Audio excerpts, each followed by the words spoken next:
Thank you once again for clicking on Rank the Movies. We are still talking about remakes and their original films and their remakes, and we've been talking about movies made in 1960. We've covered 13 Ghosts, we've covered Ocean's 11, we've covered The Little Shop of Horrors, and this week we've got one more 1960s film to talk about and its remake, and this is going to be a great time because we're talking about Psycho from 1960 and Psycho from 1998. What is the amazing part about this movie and its remake? That its remake is shot for shot.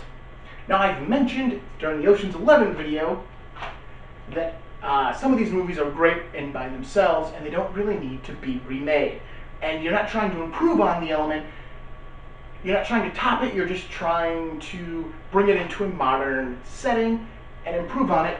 Well, Gus Van Sant made Psycho in 1998 and decided to say, screw it, Alfred Hitchcock did it perfectly the first time, we're going to do it in color.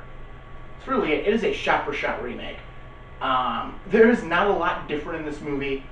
Some things have been updated just because of the time, but the plot hasn't been changed to be part of it.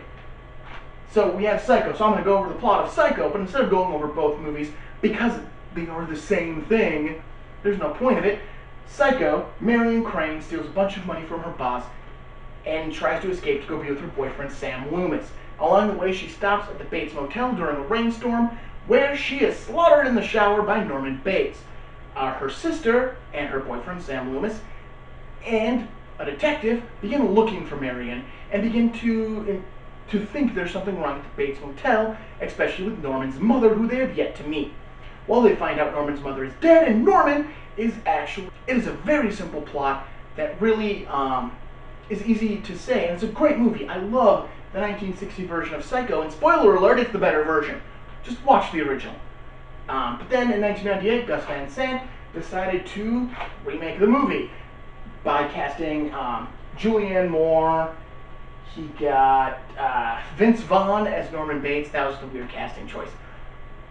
But it's shot for shot. It doesn't do anything different. It doesn't try anything else with the story or the material.